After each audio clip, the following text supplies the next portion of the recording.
What do we know about him? Who is he?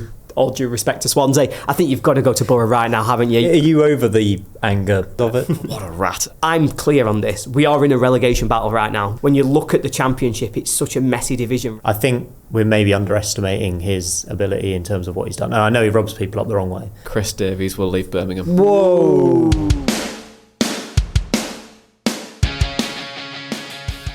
Hello guys, welcome back to the Sportsman Untitled, brought to you by Betfred, and today I'm delighted to be joined by Mann from the Sheffield United Way and Jonny from Boro Breakdown. We've got a lot of manager chat to get into today, obviously a lot of jobs open and wide open, and I think we probably have to start with Boro, don't we, Jonny? And a certain Kim Hellberg, who at the time of recording looks likely, I think that's fair to say, to get the Boro job right now. What do we know about him? Who is he? Give us the lowdown. Yeah, 37-year-old, only managed in Sweden, concept-driven as coach. So incomparable to what he is versus Rob Edwards. Rob Edwards would like his teams to play wide, get the ball in the box, where his teams, Kim Hellberg's teams, are direct, like to play centrally, and like to play out from the back as well. So Boro reverting back to that type of style would be really interesting, given our fans really hate it. Look, he's only managed in Sweden, so coming to the English Championship might be a bit of a red flag for some people, but ultimately he will bring a really aggressive out of possession style. His PBDA numbers, so the way how many passes they would press until they would get the ball back, was the best in Sweden at his former club. So yeah, Boro going very aggressive, I would say, from a management style. But look, we don't know loads about him, to be honest. I think we only really truly understand about Kim Hellberg's time at Boro if it's like after 5 games in, I would say. So very intriguing, but it got sprung on me this morning, so I was like, oh my goodness, I'm sorry, just like frantically researching on it. So yeah, very interesting times. I think we're all the same, really, aren't we? Because you especially, Ollie, I think we've seen that he's maybe turned down the Swansea job as well, or he was certainly linked with them as well and just decided to go to Boro instead. It's the right choice, though. Yeah, absolutely. I think if you're making the decision between those two teams, all due respect to Swansea, I think you've got to go to Boro right now, haven't you? You look at sort of what's happened with Edwards through the summer as well. You know, there's a lot of commitment there in terms of giving him the opportunity to build his team the way he wanted. There's some really, really talented players there. They're in a fantastic position in the league. It feels like the perfect opportunity to jump in. But I think that question, Jonny, to be fair, from my perspective, is all about that. You know, you talked about that slight transition in terms of style of play, that potentially being sort of more possession driven. My only question is whether or not you feel Boro are actually ready for that, because obviously one of the things that's really been a standout this season has been that midfield. You know, how strong they've been, probably the best midfield in the division for me. But if we're transitioning their role slightly, they're less going to be sort of expected to take it back to front. They're going to be playing through the lines, trying to use them as a creative hub. Do we think it suits them? Is it going to get the most out of them, or do you think the change of sort of structure might make it a little bit difficult for them to shine? Yeah, I would say it's still a direct style Hellberg will bring in, and Middlesbrough played really well out from the back under Michael Carrick. So it's at times. So, but with Carrick's Boro, when it was electric, when at the best they were electric and probably one of the best teams in the division to do it. Well, at its worst, it was horrendous. Can they do it? Yes, we can do it. I think with Hellberg coming in, he's going to have to assess the situation in terms of his goalkeeper, because Solbrin isn't hugely confident with his feet, but fantastic in the box. So yeah, I'm intrigued to see how all this plays out, to be honest. But can Boro play? Absolutely they can, 100%. I think the central areas really suit Boro because they play through Hackney a lot. So I think it will only lean more towards him even more probably in the next few weeks. But yes, I think we can. It's interesting, isn't it? Because what I jotted down here was that he ranked first at Hammarby for possession, for open play XG, some of the points you touched on already, expected points, shots, pressing intensity. But again, it's how that translates to English football, and unfortunately we just don't know. But on paper, and if you look at Swansea being involved and trying to get him as well, he seems like a really good option for Boro to go for. Are you happy, or would you have rather gone for someone more tried and tested?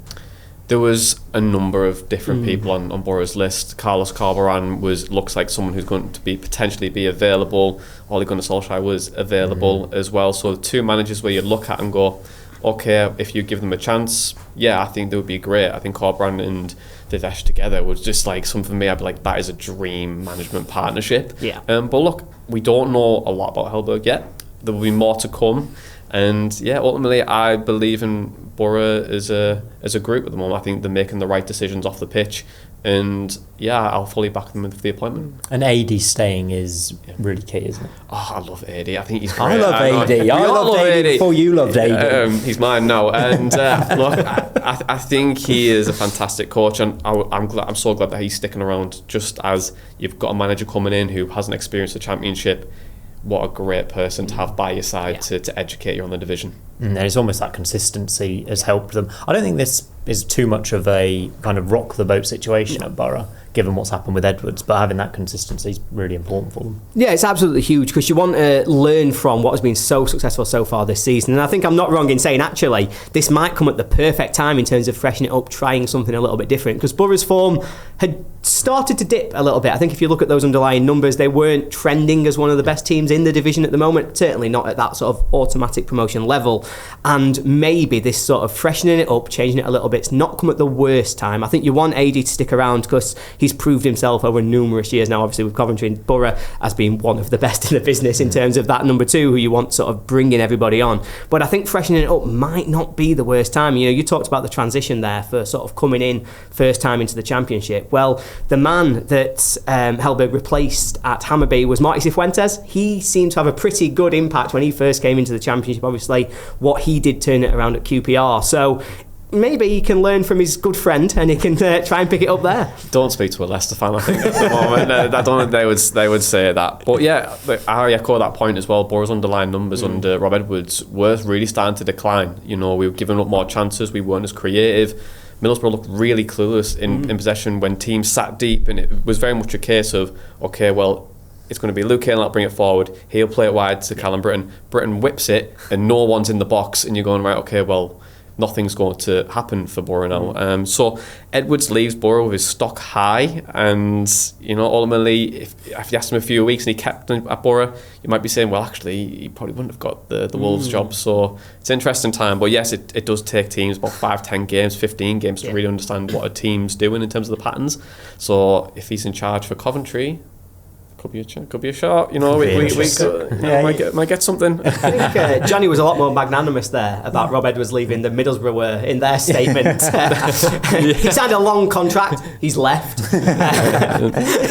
You see, are you over the anger, bitterness? You seem okay now. You can see the positives of it. What a rat. You know, honestly, I think with Rob Edwards, he's made a decision which is essentially seen him go to a club which he's fond of. For Middlesbrough, I think he was fully replaceable as well. Like Rob Edwards, yes, he's had a fantastic start at Boro, and naturally people are disappointed that he's left because it was the whole PR, it was we're all in this together, and Middlesbrough fans are incredibly loyal and so emotional about this club. And then once people start to mess it around, it's very much like a tribe, and you don't really get a second chance. So yeah, for me, I wasn't overly disappointed, I'll be honest. I thought he was very replaceable when we got him. Was he a huge upgrade on Carrick? Probably not, but ultimately he did some really good things defensively. But going forward, I still thought there was a lot of questions in terms of our creativity which he needed to answer, but unfortunately I'll never know the answer to that. But saying that, I think he might do reasonably well at Wolves for the first few games with Strand Larsen, a bit more direct, you know, that might bode well for the first few games, and then ultimately I think we might see him next year in the Championship. I was going to say that. I know this is a Championship podcast, but can you see Rob Edwards keeping Wolves up? No, nobody's keeping Wolves up. Honestly, this was my main reflection on it. I think it's I understand personally, I think his family lives near to Wolves and therefore he's made the jump because it's obviously much better for him in terms of that. But professionally, I mean, this is just another relegation going on his CV. Like, you got one at Luton coming down from the Prem. I think most people, when they look at last season, would give him another one in terms of Luton's double relegation going down to League One. He's going to get one now at Wolves, and it just feels like he's gambled so much of a building reputation on what is a hiding to nothing, because Wolves look dead and buried. They're going to be a Championship team next season. We'll probably be sat here talking about them as the favourites to win the Championship next season, if we're being honest with ourselves. But short term, this feels like he's made a potentially really bad decision for his long term prospects. Nothing's guaranteed either with Edwards. He could be out of a job in like 6 months. Every chance. He's left a club that was just stable, went to one which is, you know, towards the bottom, and not really looking like they're going to stay up. But if he leaves now, if you're a chairman, you're thinking, well, he's already done it with Forest Green to go to Watford. He's done it with Middlesbrough to go to Wolves. can I really trust this manager to stick around and be part of this project? Because he says all the right things, but his actions are completely different. My kind of view on it, though, is also how many Championship managers do we see actually get given a chance in the Premier League? I don't think Edwards can really turn down a Premier League job. I know he could have. This is very opposite to what you're thinking. But we don't see Championship managers given Premier League jobs until this kind of situation happens, where it's a local guy, connections there. I know you're saying Wolves will be in the Championship next season, but I know they've got 2 points or something. But there's a long way to go. He just needs to string, 10 wins out of the last 30 games together. Is that about right? Yeah, about 10 wins, 30 games should keep you up. But I think as well...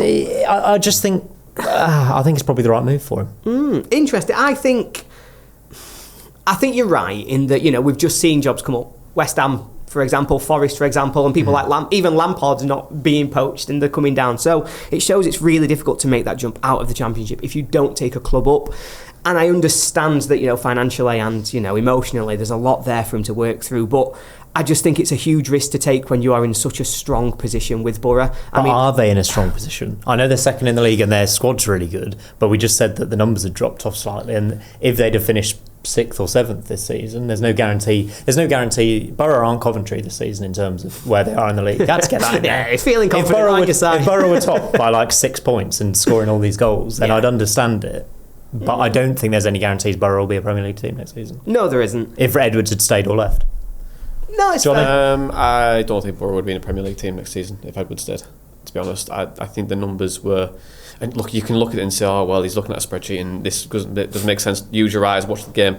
When you watch the game creative-wise, Boro's weren't creative chances. And historically with Edwards, his teams do not create much. Especially that last year at Luton. It was very much 1.2 goals per game, if that. I'd to be very specific. I know he would be at the moment. But as his teams started to evolve, he's become a manager now where he likes to keep his teams in the game and then hopefully try and nick it. But that's not enough to sustain a Premier League run to get up there. So I don't think we would have went up. I think it's wins all round. I think Boro have a better chance going up if they get this appointment right. I think Edwards is a Premier League job we can have a good crack at. I just think it's a win all round. Everyone's a winner. Yeah, that's the truth. But for us, look, I think a lot of Boro fans will be still really disappointed to lose Rob Edwards because they felt part of it, and it feels like when Boro fans are part of it, it's unstoppable. So I think they'll feel a bit burnt on that. And any manager coming in now, they're like, it's just words. I just want results now. Edwards does this, though, doesn't he? On all the radio shows, we know this is what he does to get the fans on side. Kisses the tea lady, shakes everyone hands, does all the PR things. PR Edwards. PR Edwards. We should talk about Swansea as well, because they're also looking for a new manager, and we don't think it's going to be Kim Hellberg. Now, Ollie, Alan Sheehan gone. I think it's probably the right decision given what we've seen so far this season. What are your thoughts on his sacking and potentially who you'd like to see come in? Yeah, it's a really interesting one, because I think my initial response to it was... feels harsh, but then you look at recent results, you look at how it's actually gone so far this season and potentially the expectations they were coming in with, and you can understand why it's happened. And I think actually when you look at the Championship, it's such a messy division right now. You don't want to be gambling if you think that you've got the wrong man in charge. You need to be looking around, and I think they'll be looking at potentially former favourites.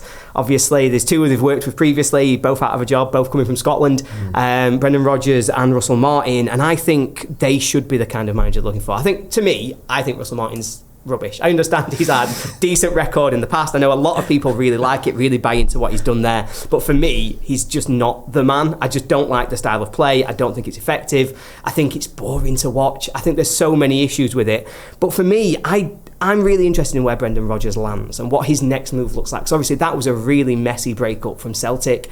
I think in terms of his stock, it's fallen quite a lot from where he was with Leicester 5 years ago, was it, when they were winning the FA Cup, trying to get into the Champions League. And so somewhere that's comfortable, where he's been before, where they know him, I think it'd be a perfect kind of position to be trying to look for if he's willing to take that chance. I don't think he'll drop down to the Championship, surely. But where else is he going to go? I don't know. Saudi, maybe. Big hefty paycheck, then just leave it, go away in the sunset, do you not think he'd get another lower Premier League club? Given what he did at Leicester, top 5 finishes near in Champions League, FA Cup win, won the league with Celtic every year, I think we're maybe underestimating his ability in terms of what he's done. Now, I know he rubs people up the wrong way, and that is one of his problems. But I just can't see him taking a mid-table Championship club.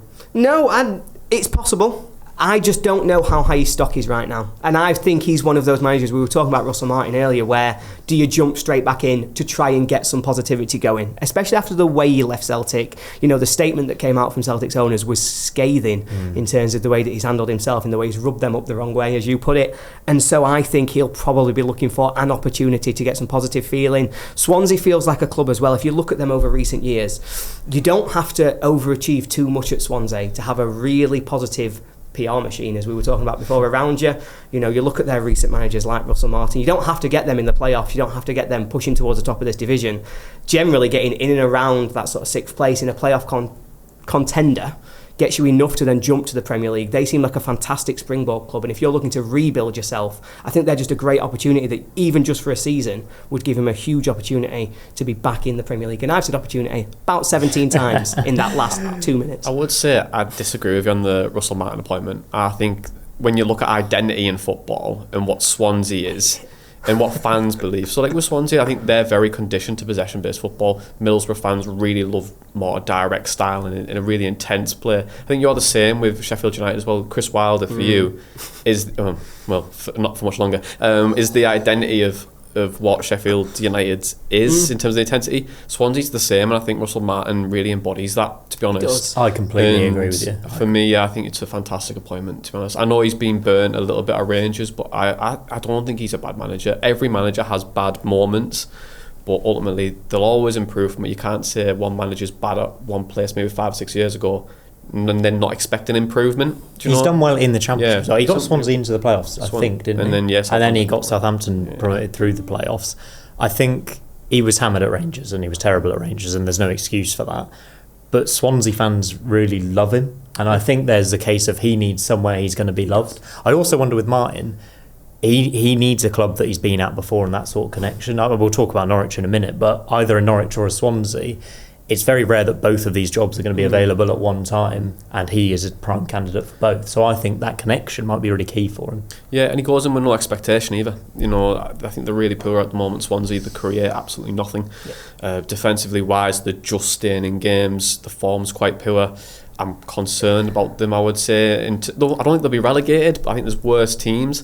But ultimately, you look at them and go, well, actually... Is that a space, though, where Russell Martin's the man to come in and improve you? If you're not really creating very much and you're not looking great going forward, and defensively you feel as though there's question marks, I feel like he exposes that more than he will enhance it. I think they will become a comfortable team. I think they will become a team who, yes, could dominate the possession, could dominate the ball a lot more than they do, but I just don't see how that improves you in either end. I think whenever I watch Russell Martin teams, I'm perpetually sat there thinking they're going to pass us one on a plate here. If you just stay patient and wait for it, one of these is going to pass you in on goal. And going forwards, it's so easy to stick in your block and just say, right, how are you going to get through us? Where's your creativity coming from? Where's that sort of X factor? And I think that's what Swansea are missing, and I think that'll get so exposed if they go back to that style. It's so extreme. I know Swansea fans have an identity and they're committed to it. We saw, for example, with the Michael Duff appointment, you can't just go out there and do something completely different.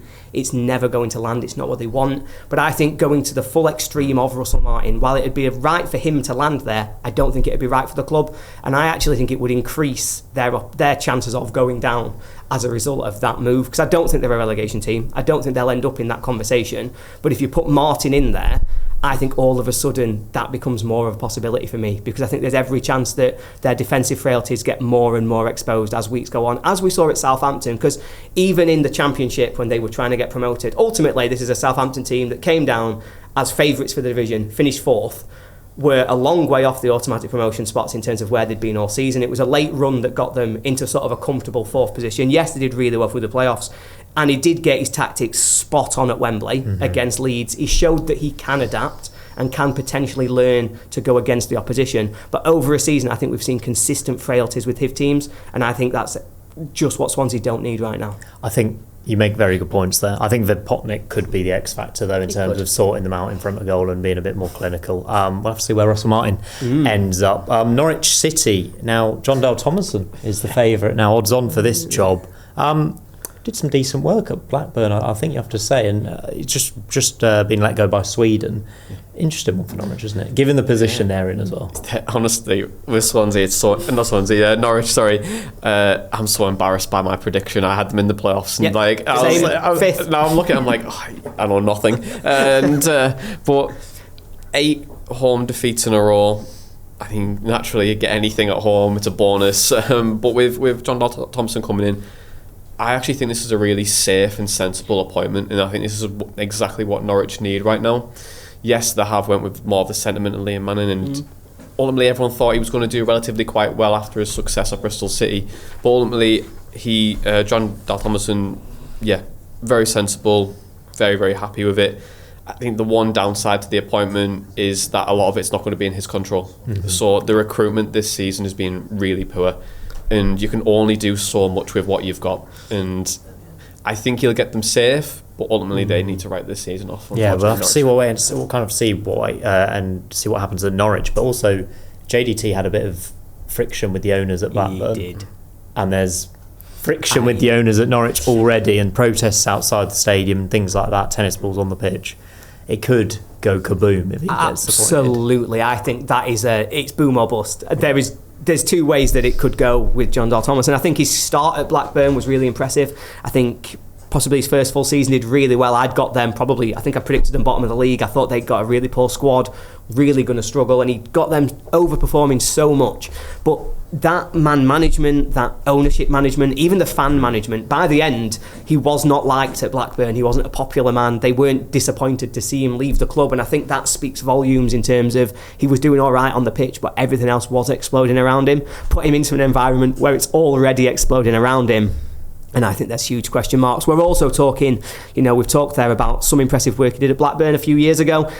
Disastrous run at Sweden, obviously bottom of their World Cup qualifying group. They've had a real mess of it, and this is a country that have got fantastic footballers. They have massively underperformed in terms of the expectations against them, and so he isn't coming in particularly on a high at the moment. But I think it'd be so interesting to see. And ultimately, look, right now I want 2 teams that are going to be below United. That's all I'm aiming for. Let's get as many teams below United as possible. Go for JDT. Let's watch it explode. That's fine. I'm all in. We're also recording this before any of these managers are being confirmed. Indeed. So we're doing our best with the talk and the rumours that we've heard so far.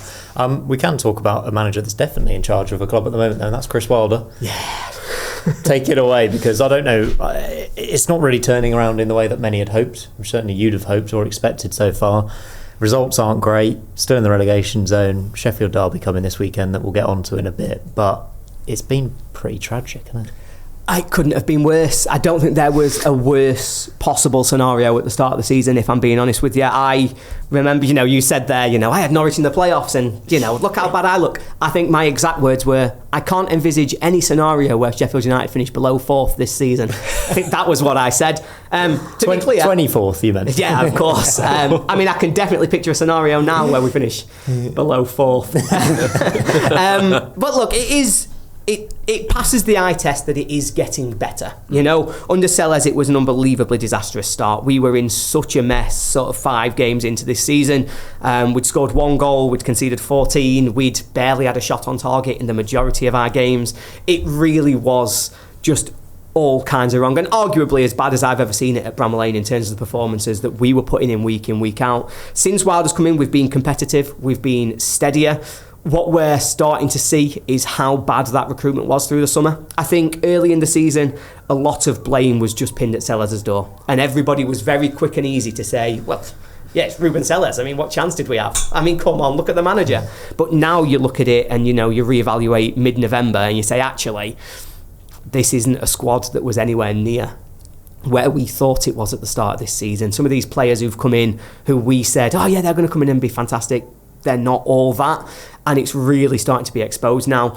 I think we are getting better. You saw it at Coventry a couple of weeks ago, where that first half I thought was really impressive. I thought we put in a really good performance. I thought defensive we looked solid. Going forwards, we were creating chances, and we've just shifted to a 2 up front, which does seem to be getting more out of Campbell and Ings or Cannon, to be honest. But when I say it's getting better, it's marginal gains, isn't it? Ultimately, we are in a real mess, and that's the biggest concern for me. There was a game at Bramall Lane against Derby. We lost 3-1, and honestly, I walked out of Bramall Lane that day saying, this is a club destined for League One. because I don't know how anybody can put in a performance that bad, because it was so self-created. All 3 Derby goals, you're almost sat there going, we might as well just put that in for him. I don't know what we're doing here. It was a corner where 3 men just watched it go over their heads while Carlton Morris headed it in. Then Sidney Peck passed him in on goal. It was the best pass I've seen a United player play all season. It was just unfortunate it was to Carlton Morris. And then 3rd goal, I've never seen a penalty like it. And you just sort of went, if we can self-implode like that in 15 minutes, how do you ever win a game? And we did it week after week after week, straight after half-time, 2 goals against Coventry, 2 goals against Preston, 2 goals against Derby. There are really worrying patterns that are coming through, but you have to hang your hat on. Generally, for 65 minutes, we are playing better, and hopefully, with confidence, with a little bit of recruitment in January, it will be enough. And if I'm honest, there's no sugarcoating it. There's no, don't worry about it, we'll be safe by mid-January. We won't. We are right in this mess. I do think we'll stay up. I do think Wilder will be our manager, whatever happens until the end of the season. There might be a bit of pressure if we lose on Sunday, but generally speaking, he's going to be our manager. A lot of the fans are behind him, and a lot of fingers are being pointed at the board right now in terms of what's gone on. But it has to get better. We can't keep going like this. Would you agree with that, John? It can. In terms of the drop-off from last season, it's absolutely remarkable to witness. Like, none of us saw this coming at all. And I'm going to let you take over here because, go on, man. It's like the Watson goal, isn't it? Just completely just popped the Sheffield United bubble. Yeah. And no, everything. It happened an hour before that when Harrison Burrows smashed one into the back of the net. And it was mental, and I've never celebrated a goal like it, and the entire United end was exactly the same. And then we waited 2.5 minutes for a VAR decision that, well, when it happened against Liverpool the other day, apparently it was a crime. So, maybe it was the right decision, but that's when it changed, because the atmosphere, you felt it like a pin drop, and our end was never the same. Even at 1-0 up at half-time in a playoff final, a game we've never won or even scored in before, it was dead. And you just knew what was coming. It's that drawing, that moment of that VAR decision led us into right where you were. But sorry, Johnny, I cut you off. No, I was going to say, with your points there, Ollie, to be honest, why is Sheffield United so poor? I think you've alluded to about 4 or 5 different things. And for me, that just screams, well, there's just been too much change at Sheffield United. Recruitment, new manager, new ownership, really starting to go into a different direction. All of that just takes away the foundation of what Chris Wilder built at Sheffield United. But ultimately now they're in a position where they're having to build the foundation again while driving in the season, and no one has any confidence about what they want to do. I was going to ask you a question, actually, Ollie, just around what do you need to see from a performance standpoint to make you feel a bit more confident about them this season? I'd really like to see consistent patterns of play that will create opportunities, because that's been missing so much this season. And I said it last season, you'll be able to go back and check sort of videos we did last year where I said the same. What's the consistent pattern of play that allows Sheffield United to score goals? Last year it was pass it to Gustavo Harmer, and look at that, we've scored a goal. Brilliant. What we're finding out this season is that either Gustavo Harmer isn't there, or Gustavo Harmer is out of form, and suddenly, wait a minute, that doesn't result in a goal every time. What do we do now? And that's creating such exposure for our midfield, because the ball's going forward, there's no one there to hold it up, there's no one to link the play, where sort of the passes are just missing and we're losing possession, and then all the pressure comes onto his back line. So what I'd really like to see is consistent patterns of play to allow us to get into attacking positions to create chances. Not even saying we have to create 15 chances, but I'd like to think we could create a chance. That'd be nice. But then the second part of that is effectively attacking control. So it's a striker or an attacking unit that is capable of holding the ball up in the opposition's half for an extended period of time. Yeah. United attack in moments now. It's very much you've got 30 seconds to score a goal, otherwise you've got no chance, because the other team just take the ball off you consistently, because there's nobody strong enough to really just stay and hold their position. We've just brought in Patrick Bamford. I think the intention will be that hopefully he brings some of that. But let's be realistic. He's not playing 90 minutes every week. He's probably not playing an hour most weeks. He's going to come on for 15 minutes at the end of games to try and give us a different option.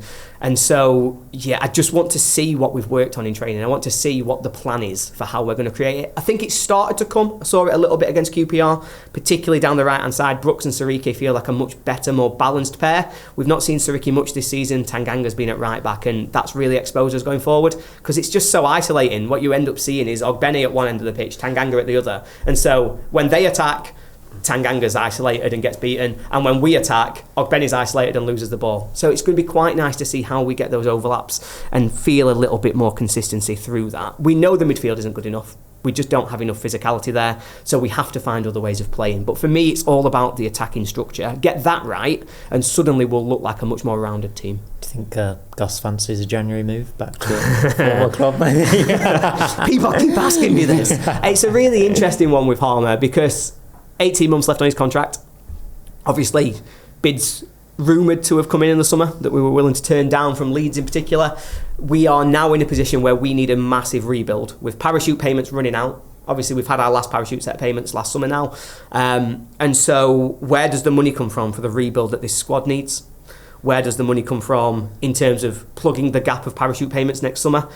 I think the answer to that question is probably Gustavo Harmer. When are you going to get the most value for him? Is it January with 18 months left, or is it the summer with 12? It's probably January with 18 months left. If there is a sensible bid of an appropriate value, well, I think every United player is probably up for sale. If somebody's willing to pay enough money, I think everybody has to be, because we need to recruit in so many different areas and we need the financial support that comes with selling players.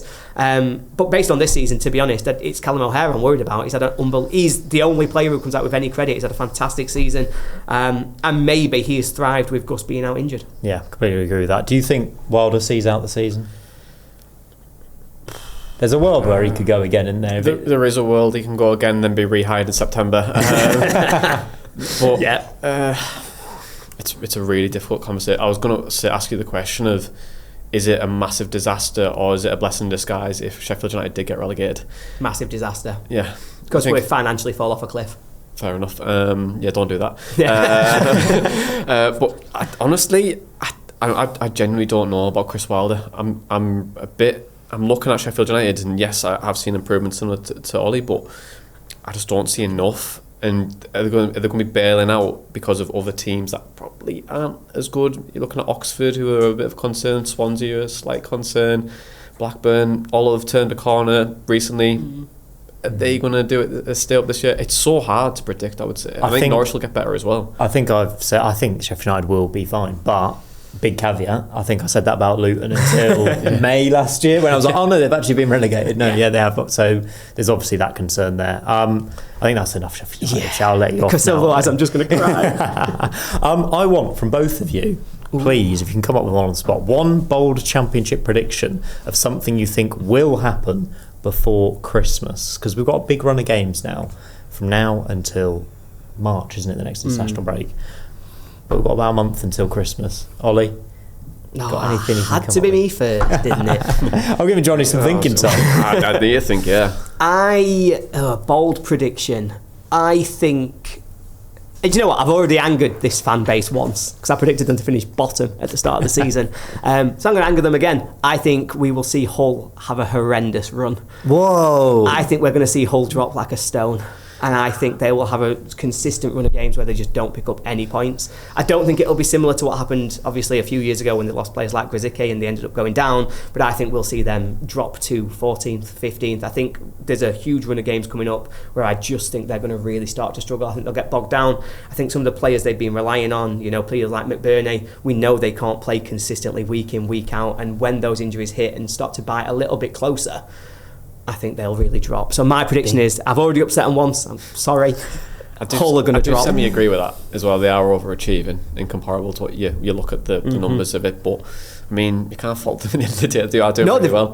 Fantastic so far this season. I think that's a really fair reflection, is they've been unbelievably good in terms of the expectations from where they were. They've had a consistent way of playing. They do seem to have done it really well. Their recruitment at the end of the summer window was outstanding, with players like McBurney coming in. I really like, obviously, the United quartet that they went for, where they've got Egan, they've got Lundstrom, they've got McBurney. But I just don't think there's enough consistency there for me. I still have huge question marks about them overall.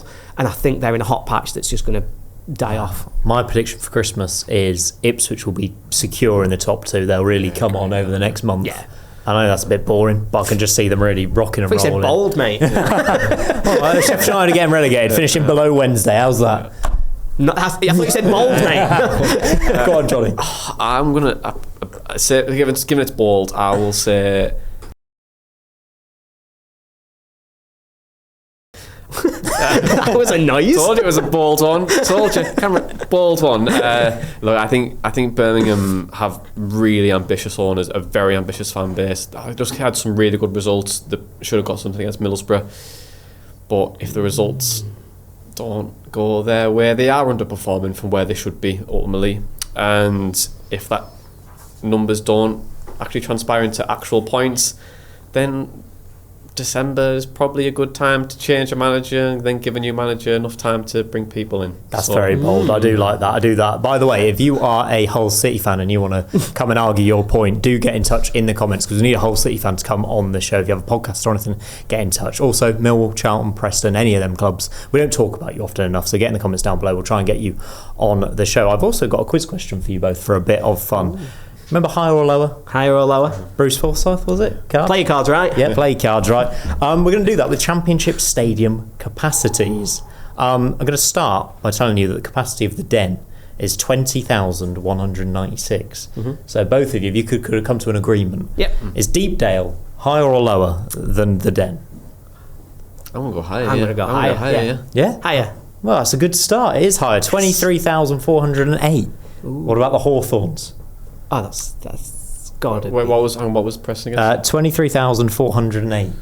Yeah, I'll go higher. Hawthorns has gotta be I'll go higher with that, yeah. The highest ground in England, and it is higher again. 26,850. Fire, Johnny. We're on fire. Vicarage Road.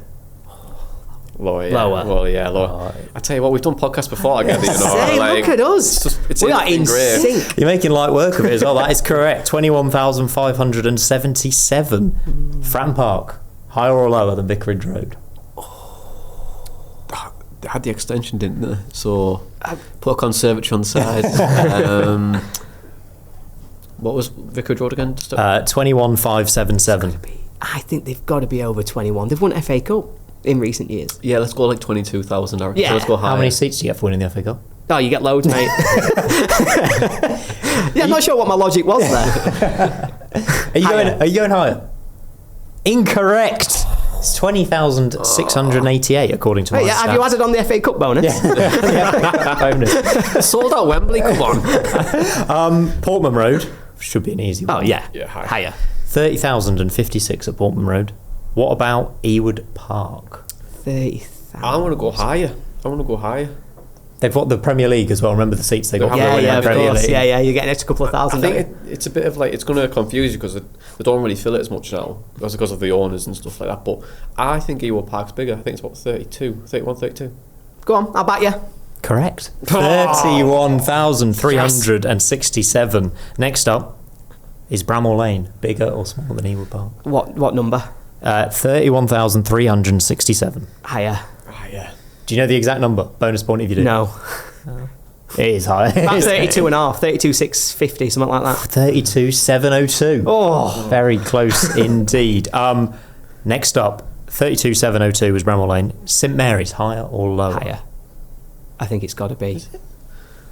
I think so. I think St Mary's is higher. I'll back you. Yeah, go on then. Oh, you've made me doubt myself. Higher.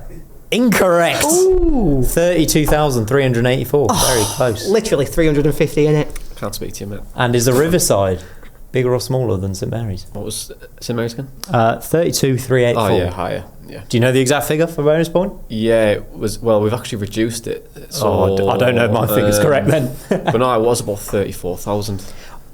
33,746 now, I think. Oh, well, that'd be right. That'd be the correct number. There Yeah. you go. That brings us to the end of our little parallel. I think I would get two. We missed two wrong. Yeah, not bad. Two. I tell you what, the two we got wrong: Southampton and Portsmouth.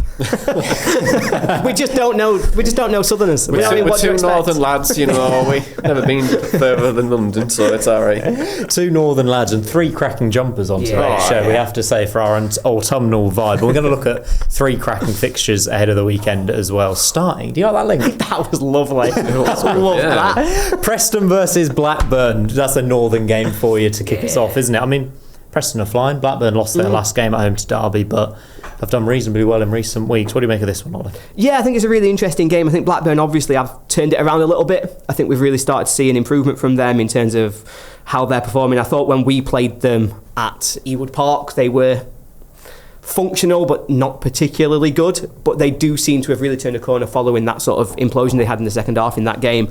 But I think you've got to go for Preston to be the winners of this one. I think I'm really impressed by their front line when we played against them.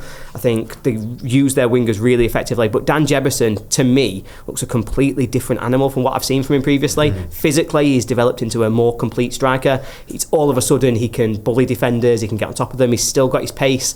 I think that gives them a completely different sort of angle than I expected at all from them this season. I think Heckingbottom is a fantastic manager in terms of the way he gets the maximum out of all of these different kinds of players. He's got a style of play that really seems to suit them at the moment, and I shouted him out last time I was on, but I think they've got one of the top 2-3 goalkeepers in the league. Did you see his error last week? I did.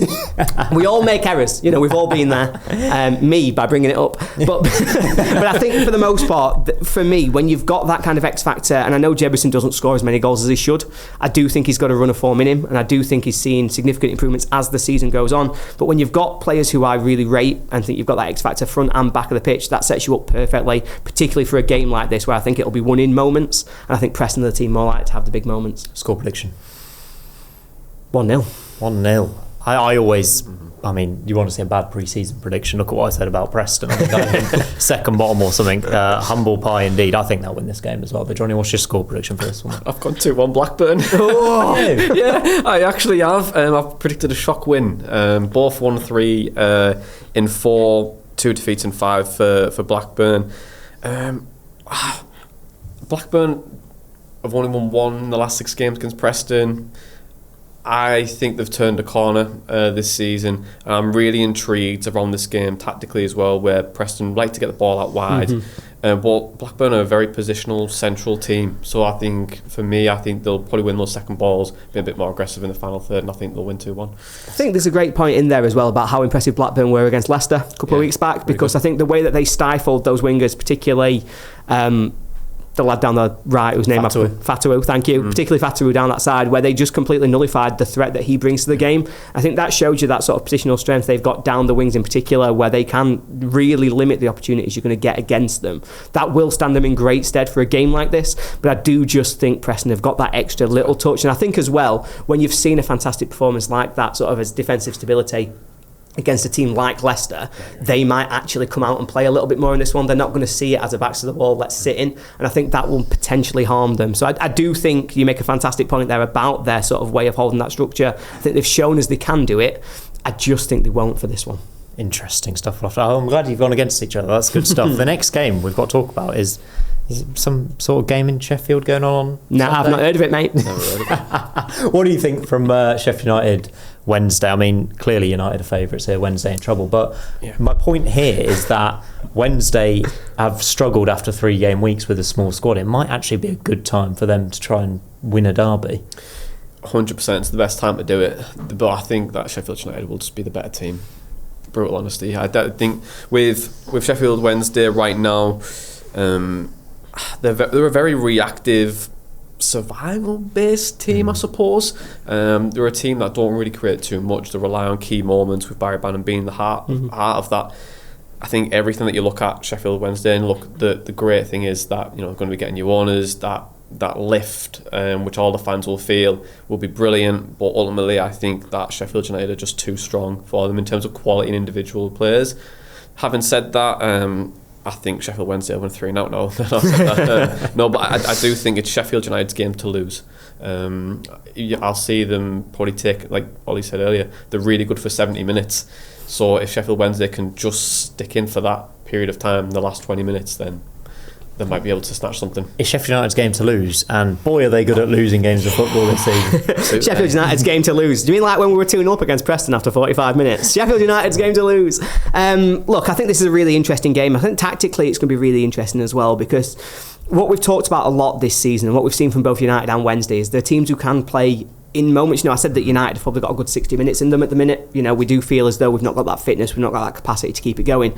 Wednesday are almost the mirror of that. Wednesday have maybe slightly less in terms of having sort of a good 45 minutes in them, but we've seen it against so many teams. Opening day against Leicester, Wrexham, the comeback that they've put together. Even that last game that they got at Hillsborough against Norwich, where they were the better team there for the majority of that game, a moment of magic from Barry Bannon right in the first minute. If they do that against us, the intangibles then become a huge amount of pressure. Chris Wilder's never lost a Sheffield Derby, so he knows what he's doing. He's going to set us up right. He's going to make sure we are up for this. I would be shocked if Sheffield United put in as passive and as regressive as performance as we've seen in recent weeks, because there's just no way that Wilder would stand for that. And ultimately, talked about Wilder's future earlier, I think he will be Sheffield United's manager for the entire season.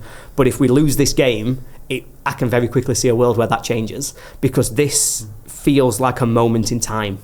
And I always talk about Sheffield derbies defining the future of football in Sheffield, because you can usually track a line of team performance to and from a derby. If we use 2012 as an example, United were 10, 11 points above Wednesday, second in League One. The media coined it the derby United could afford to lose. We lost it. Wednesday get promoted. United miss out, stay in League One for 6 seasons. We then get promoted. Wednesday coming off the back of an amazing run to the playoff final. They're all riding a high. They've got their superstar team in the Championship. United just out of League One. We beat them 4-2 at Hillsborough. And, well, look at the last 10 years. United have been in the Premier League, been at the top. Wednesday have struggled, dropping between League One and the Championship. Derbies define what happens, It's just those intangibles that really get on top of a football club. And this almost feels like it could be that. They've got their transition point of a new owner. They're going to pack out Hillsborough for the first time in a very long time in terms of getting everybody in there, pulling in the same direction. They're going to really be up for this, and they're going to want to prove that they're not just the whipping boys of this division. And I think they've shown that already. I think they've been much more competitive than anybody expected. I think the quality in their starting 11 is still there. I think they've got a Championship quality 11. It's just that coming off the bench, if they've got injuries, if they've got players missing, that's where it falls apart. So it'll be interesting. I think the first goal's crucial. Whoever gets that, I would expect to probably go on and win the game. I don't see a scenario in which Wednesday go 1-up and United come back and win 2-1. I don't really see a scenario in which United go 1-up, Wednesday come back and win 2-1. This is a game that's going to be defined by the first goal. I have to hope that we can get it, that Bannon's not going to have one of those moments, which we all know is possible. But we also think Gus Harmer's going to be fit. And if you're talking about players who might be able to do something ridiculous in a 30-second moment, we've got the best in the division at doing that. He can just change a game, and so we have to go into this riding positivity. Wilder got us flying out of the last international break, so we have to come out of this one flying as well, because if we lose this game, we'll get relegated. I'm convinced. That's how important it is. Clip that. Clip that. Can I push you then for a score prediction? I think these games are usually really, really bad to watch, by the way, as a neutral. So I'm going to go for a 1-0 United win. It's going to be horrible. Yeah, they're horrendous games to watch. They always have been. There's been one good game in... there's probably been one good game in 15 years, and that was obviously the one we won 4-2 at Hillsborough a few years ago. I think that was probably the only one that was watchable for a neutral. It's going to be 1-0 either way. If you're pushing me, I am going to say United will win it. I think we have, in theory, we have the better team on paper. We have the better team sort of tactically. I would back us to win this if you were telling me it was played neutrally and, you're just looking at the teams.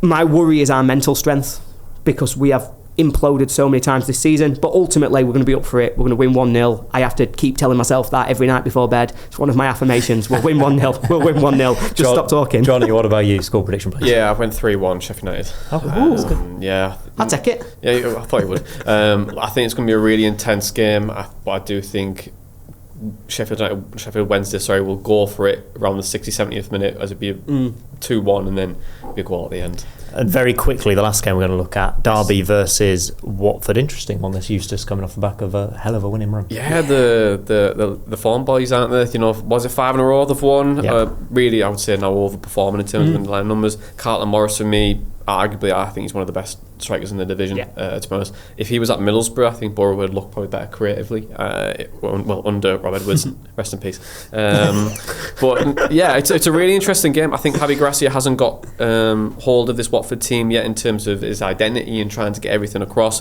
They've had some really good results, notably against us. Drew at Ipswich as well, didn't they? Yeah, and drew away at Ipswich. So they aren't particularly great away from home, which makes me think that Derby might just edge this one, but I think they're the team to watch, Watford, to be honest, for the second part of the season. I think they've got some really good players, and ultimately I think if they keep Imran Louise of it, anything can happen. Yeah, I'm going to go for a 2-1 Derby win. I think they just keep winning games. I think these are two of the most likely playoff candidates to really make a surge for it over the second half of the season. Score prediction? 1-1. Stay on the fence. That is absolutely perfect. Next week, by the way, we will have Eamon Khan making his debut on the show to talk about Watford. He'll be on with me and Benjamin Bloom. But thank you very much both for joining me. Make sure you like and subscribe. Get your thoughts in the comments on any of the new managers coming to the Championship. We've got 3 shows coming for you this week, so stay tuned for them as well, and we'll see you soon.